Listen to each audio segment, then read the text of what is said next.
Hey folks, hope everybody's having a fantastic Tuesday. Today's Tuesday. Yeah, Tuesday. All day. All day, unless it rains. Then it's a rainy day. Never mind. Anyway, we are here and we have another amazing guest. Again, the focus of the videos is just to shed light on people in the community, entrepreneurs, entertainment, anything, and also what they're doing in the community. So I will pass it over to Glenn, and Glenn will do the introductions. Hello, I have had the pleasure of meeting our next guest here, Julie, about 3 years ago. And you all will know her from her work with the Commanders. And wherever you saw the Commanders on TV, you saw Julie and all the great work she does, and she's still doing it on the radio.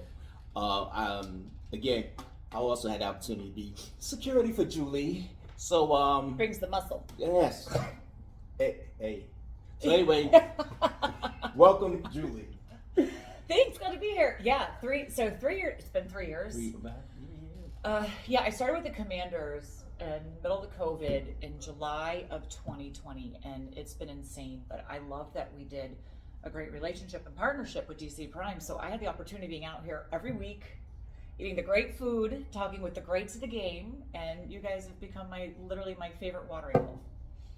Yeah, so Alexander, I got some questions. Yeah, I do. So can you kind of shed some light on what you did for the Commanders, what you do for the Commanders? Because Glenn did share, because we met previously, and I saw you here doing interviews. So what was that all about? How did that come about? So I was brought in as our senior manager, senior vice president of media and content, Okay. Which morphed into broadcasting. So I was kind of brought in to not only host the shows that we did, which was a weekly show, to be in the booth on game day as the first and still the only female to have a full-time position in an NFL radio broadcast booth, but also kind of oversaw the vision, the direction, the production of all of the shows that we put out. I got to hire a great team that kind of bought into the vision of what I wanted, and they're in this place now that I would challenge and put them up to any team in the NFL of what we do and the kind of content we put out, and was able to bring in so many of our great alumni to work with us. So I hired Santana Moss. Of course, we have Fred Smoot around.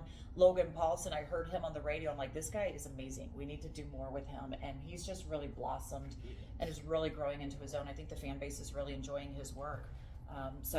In London Fletcher, I hired D'Angelo Hall originally to be in the booth. Then he moved on, now coaching, wish him the best. I hired London Fletcher to join us. So there's a lot of great content that we do, and it was my job to kind of find the right people for that, the right direction, and the right voice. And where I started with all of that, this fan base is smart, and they are loyal, and I feel like they just didn't feel heard, seen, or appreciated really when I came in. So I really wanted to create content that they would want and they would want to consume, and they would come back to us, because I didn't want it to be necessarily just state media. Like if the team was struggling somewhere, I told the guys, you have full freedom to talk about why they're struggling, what they need to improve. And now we don't need to be jerks about it and pile on and say so-and-so's a piece of poo or the team's this or that just for clickbait. But I wanted it to be good, solid analysis. And that's the foundation of what I've done for the past 3 years. And now it's running in a great direction, which I love and am very proud of, but I kind of get to decompress. I don't have to work 7 days a week. I don't have to work 1,000 hours a week because that's just what the job demands. So I kind of enjoy, taking a little bit easier path, still grinding out for game day, and seeing what's next. But there's going to be some great stuff. So. Yes, one thing I always liked on those interviews, your preparation is bar none. Your preparation. I mean, you spout on statistics, and you do. I can tell you do your research as I watch you ask questions. But let's talk about your journey to getting there. You've done some amazing things before you even got there. So talk a little bit about your journey. Yeah, well, the preparation, I'll say this. I also have, I think part of that too is just hiring great people to help you and have your back and prep you in the right way. And then we would always have healthy conversations on, okay, so here is the stat, but what does it mean deeper than that? And how can we get to more than just that, and to come up with great questions. But I love learning about people, and that's why I got into this business. I love people. I love the numbers behind the number of whomever that is out there on the field and whatever stats they're putting up. I was like, what's their story to getting there? What have they had to overcome, the challenges they face, or when something is brought to them, how do they handle that? What makes them excel in the field? Because they're the 1% of the 1%. How do you become that 1% of 1%? And, you know, I love learning about who they are, and that's kind of where I started. I started in Miami on a Miccosukee sports rap show. And just got to like learn how to play third base with Mike Lowell, got to learn how to be an enforcer in the hockey rink and what makes them that kind of like aggressor in the game. You know, just a lot of really great stories with the Miami Heat and just grind. You know, I remember someone once, I was trying to look for a job, and they're like, what are you doing besides hustling from work? I'm like, that's it. Mm-hmm. You're gonna hire me? Because then I'll hustle at the work, you know? Right. And I went from Miami to New York City to Boston proper. Had to take a little time out in life, as I think we all do, because life doesn't come without challenges personally and professionally that you have to deal with. Yeah. And it's how are you going to deal with that, and who's going to be in your circle to help you through it, to get back on track. Came to DC, and I've been here for 14 years. Isn't that crazy? 14 years in this market. Does it seem like it's been 14 years? You know, I was going through trying to find a picture the other day. And so I just kind of scrolled through all of my like old posts, and it was kind of fun to go down memory lane. Like, first all the years they add up, but I'm like, gosh, I was a little bit of a baby. And the things that I've been able to cover, the stories I've been able to tell, the people I've been able to work with, I was like, this has been a really darn good time and career. And because I think sometimes we get caught up in like what's next, and we don't stop to appreciate like where we are and what we've done. So does it feel like 14 years? I mean, it goes by like this, right? Right. And that happens as we get older. Yeah. But it's been a great 14 years, and I can't wait to keep building on it. You know, we're blessed to still be here. Yes. Every day is a blessing. You've used your platform to give back to the community, and you lend your name to different charities and other things you've done, and you're also going back to your alma mater and done some things there. So let's talk about where you went to school and some of the charities you work with. That's all I have to say. Go Gators. You know, I was watching, I got so into the tennis. I was watching, they had 27 Gators at the US Open, all the way until the quarterfinals. And they were joking, they said it's great to be a Florida Gator in tennis, because football might be a little bit of a rough year this year, but you know, and the players always tease me, especially the Alabama guys, because there's so many on the roster, and of course the Kentucky guys, and they're saying, you know, like, you're really going to go down with them? And I said, I will go down with the ship. I am loyal. I will go down with the ship. Gators, one day we will come back. But I was there. We won a championship. So I have, you know, I have reasons to be proud of the school that I'm from. But yeah, you know, I was always raised that we're fortunate for where we're at, and it's our responsibility to make sure that we, one, are always appreciative of what we've been blessed with and what we've been given, and two, to always make sure we pass it on to somebody else. So from an early age, like my mom, I remember if we got like Christmas presents or something, or birthday presents, then we had to go through and donate something to a child that wasn't maybe blessed with the new Christmas presents. Right. So I remember constantly kind of like in being taken to places where you realize like they're so happy to have my old gift, but I'm done playing with this, you know, or a bike that I, you know, outgrew, and to just be able to see like the joy and the blessings that I was able to give to somebody else, like really kind of like captured me very early on, the value of giving back. And so I've always had that. And then, you know, early on, unfortunately, I lost a childhood friend to leukemia. And that really resonated with me, seeing the struggle she went through for 4 years fighting with that, seeing her with her wig and her wig off as a young woman was just like, wow, like what is she facing on what I thought was a superficial level also, but so much deeper.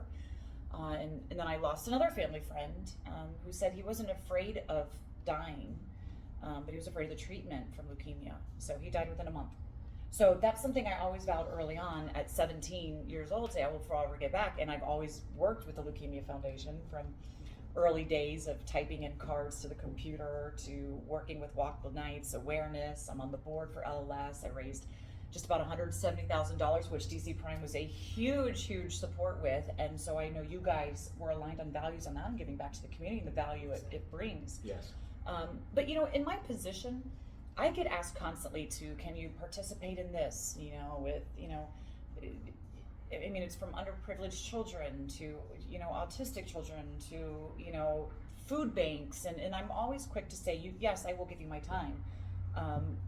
Because to me, that's one of the most valuable things you can give outside of resources, which we know every organization needs to be successful.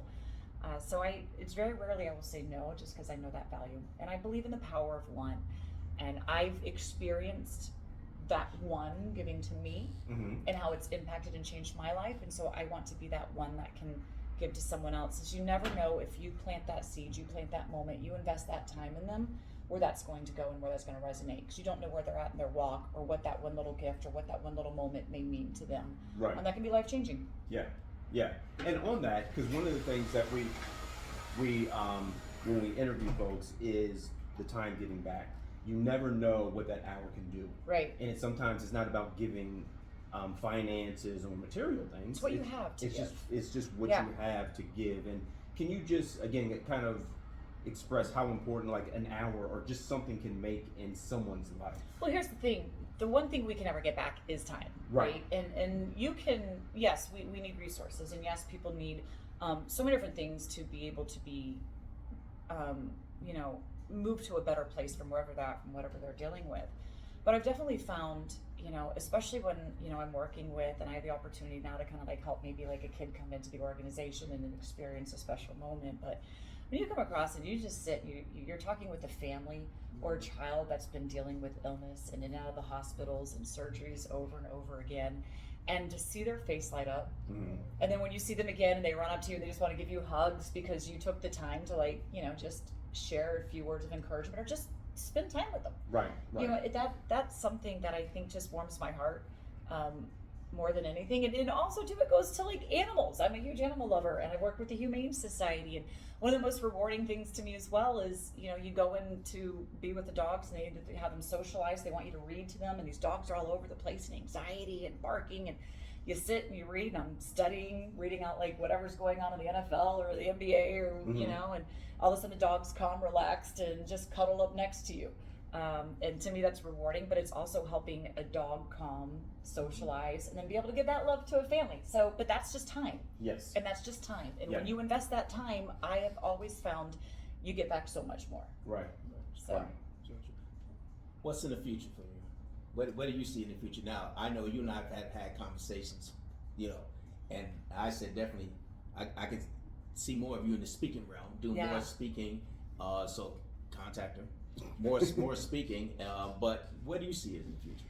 I've done quite a few keynotes, and I love it. I really do, and because to me that's also a way for me to give back, because when I do speak and I am sharing, I'm not afraid to be vulnerable from what I myself have experienced and gone through. I'm not afraid to show that side of me and be real and raw in what I've faced professionally, personally, in how I've addressed it and how I've overcome it. And I am a living testament that, you can have one of your worst days ever where you don't understand why there should be a tomorrow, and you're about ready to give up.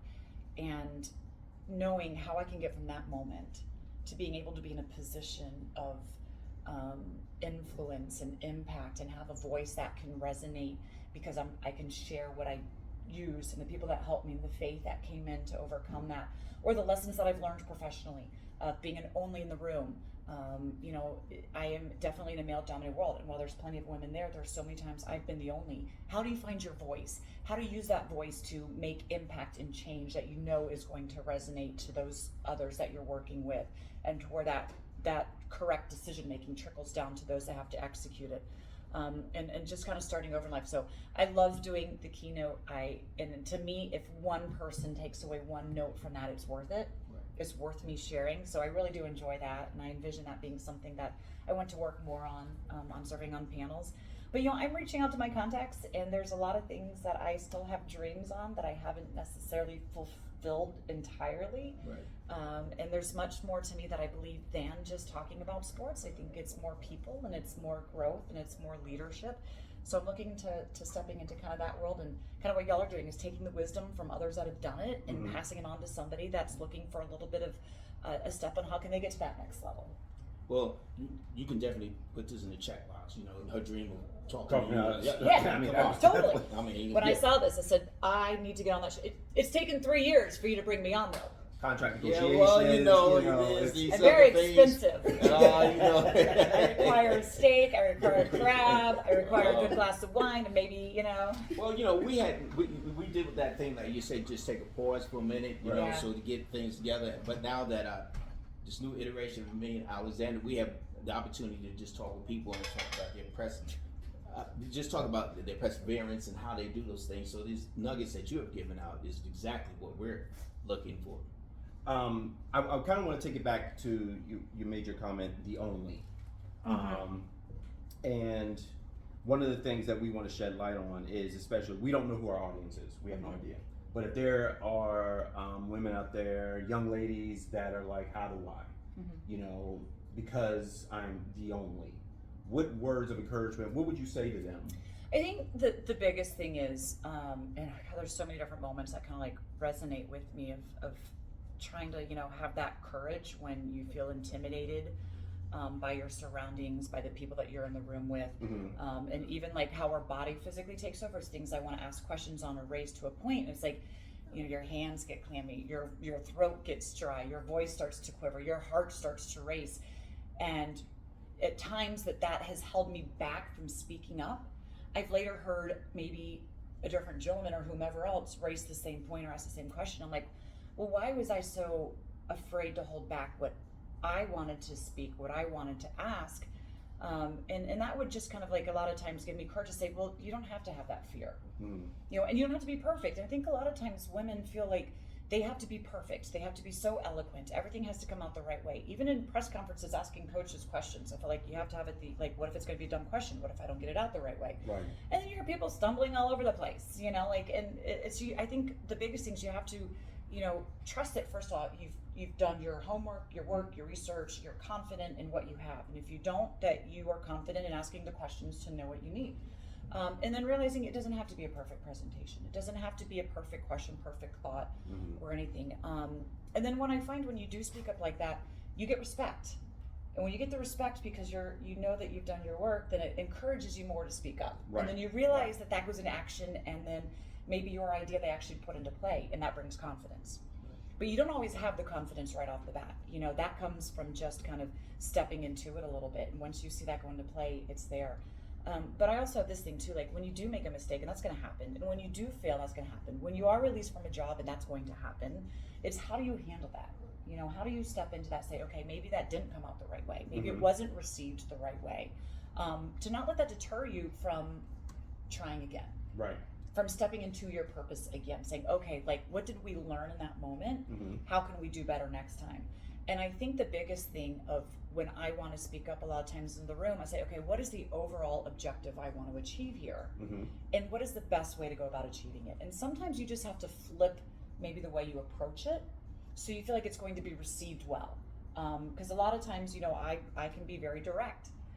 And sometimes that's very welcome, and sometimes it's met with a certain amount of resistance. Right. So I think you just have to be wise of who am I talking to, and what do they need to hear to take action on this, and kind of maybe change your approach. But look, your dream is your dream, Right. and I believe that God instills those talents, those pulls, those passions, those things that lead you into a certain direction, and He gives you the skill set for that. Now you have to cultivate that, you have to learn from that, you have to have mentors to help you. I have so many different mentors depending on where I'm at in my career, where I want to go in my career, personally and professionally. There's not just one, and there's allies. Many of my mentors are men, many are women. I think you have to can't just have one group. Right. That's not going to help you step into another. Right. And it's constantly striving. Like I'm now in a position where I'm going to be seeking new mentors. Like, okay, how can I get into my new realm, and how can I learn from them to keep advancing? Gotcha. Perfect.